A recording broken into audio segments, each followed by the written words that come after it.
Всем привет из сонного, залитого солнцем Арсланбоба. Вы когда-нибудь задумывались, откуда берутся грецкие орехи? Отсюда. Четверть всех грецких орехов, поступающих в Россию, приезжают отсюда. Но на том магия Арсланбоба не заканчивается. Ревущие водопады, таинственные пещеры, минеральные источники и неприступные теснины. Свежайшая баранина, горный мед, незабываемые виды и верные четвероногие друзья. Хотите узнать больше? Подписывайтесь на мой канал и поскакали вместе. Как же сюда добраться? Я выехала с западного автовокзала Бишкека в 8 часов утра. И это было сборное такси. В 16:30 мы уже доехали до Базар-Кургон. Здесь таксист посадил меня на следующее такси, уже до Арсланбоба. Общественного транспорта здесь практически нет, а дороги в очень плачевном состоянии. И ехали мы 50 километров где-то 1,5 часа. Нынешний таксист посоветовал мне один из многочисленных гостевых домов в Арсланбобе, и там я и остановилась. Место огромное. Летом здесь может оставаться до 30 человек. Но сейчас не сезон, и я здесь одна. Ночью очень холодно, но еда невероятно вкусная. А утром меня посадили рядом с печкой, семейной кухни. Она быстро нагревается. Хозяева отапливают дом дровами, но многие покупают и уголь, который приезжает вот на таких грузовиках. Куры свои, и яблоки тоже. Но вернемся к настоящему. На утро я заказала коня, чтобы поехать в лес верхом. Хозяин гостевого дома помог все организовать и подвез меня до места встречи с Геркулесом. Знакомьтесь. Корова не наша, она остается здесь. А со мной идет 15-летний Зафар, хозяин Геркулеса. У Зафара только одна лошадь, поэтому он идет пешком. Сейчас каникулы, и он подрабатывает гидом. Но иногда Зафар запрыгивает на седло сзади меня и, оправдывая свое имя, Геркулес тащит нас вместе. Кстати, вот так вот выглядит грецкий орех. Я очень надеялась застать их в золотых красках, но я опоздала на 1,5 недели. А вот другие деревья пока держат свои листья. Кстати, мы пришли. Здесь малый водопад. Когда сезон, летом наверняка здесь берут деньги за вход, но сейчас мы одни. Мы оставили Геркулеса у входа и идем пешочком. Итак, малый водопад.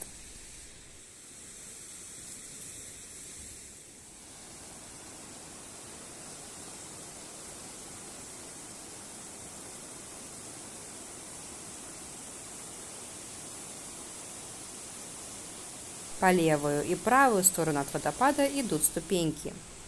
Все дорожки соединены, так что можно сделать большой круг. Здесь даже есть маленькая обустроенная пещерка. Отсюда самый романтический вид на водопады.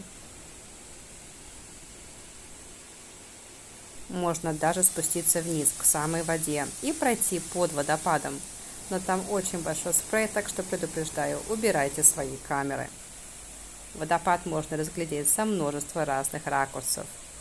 Вот мы поднимаемся по правую сторону.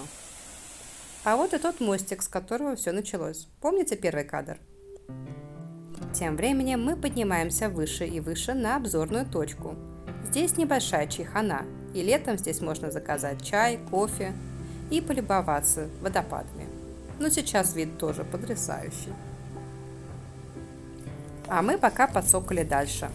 Обходим пастуха и его небольшое стадо маленьких бычков и идем дальше и дальше, выше и выше. Мы уже внутри реликтового Арсланбобского леса. И здесь много идеальных смотровых площадок с очевидными следами туристической инфраструктуры. А ноябрь – идеальное время побыть здесь одному и полюбоваться на этот вид в тишине.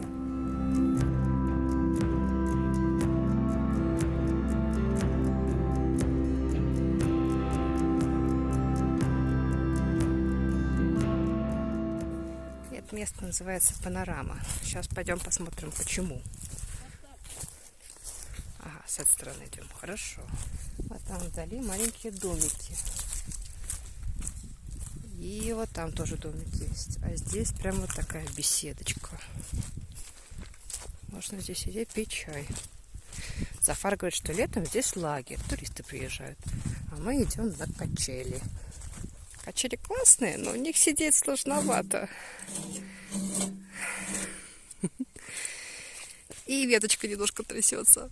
Но идея очень прикольная. Вот сама беседка, ну а вот и сам лес. Представьте, летом здесь все зеленое, а осенью все золотое. А вот и малый водопад с другого ракурса. А мы идем в горы.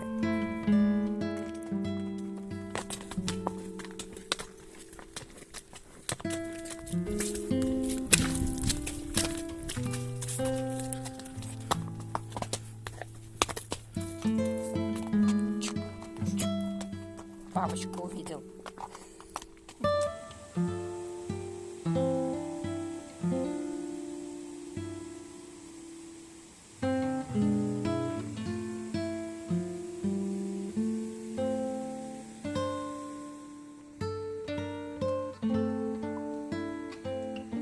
Куда же мы идем?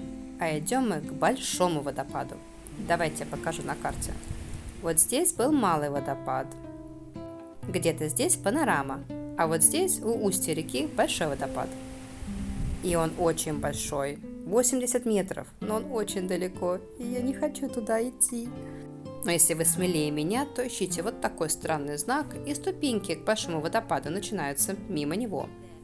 Я же пошла другим путем. Вместо того, чтобы идти вверх, почему не пойти по реке, понизу? Здесь даже есть знак. Эта гениальная идея пришла не мне одной, но путь своеобразный.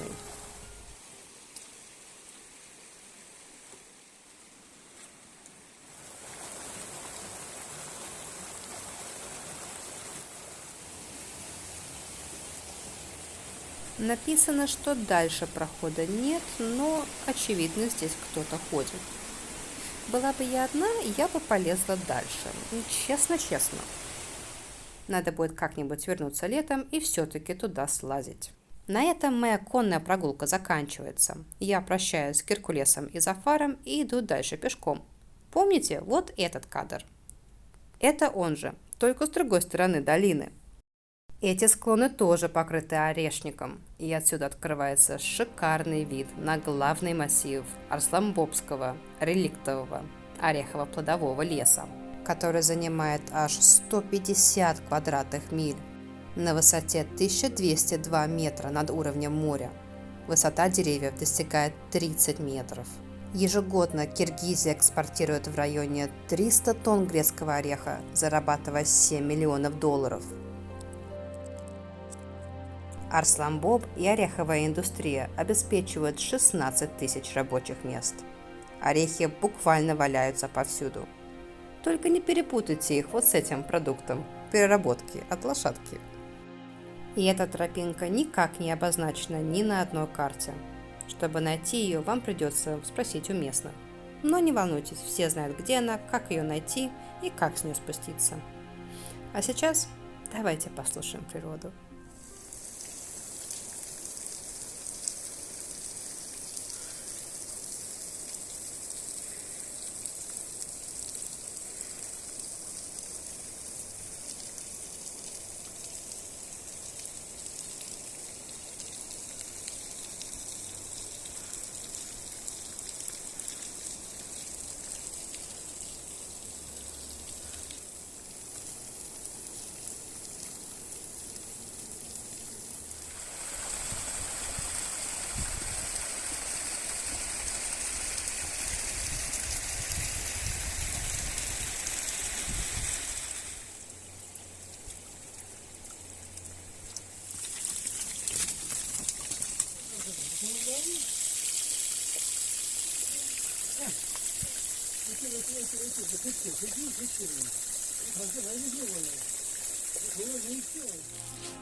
Дойдя до самой вершины, оказалось, что горы здесь не заканчиваются.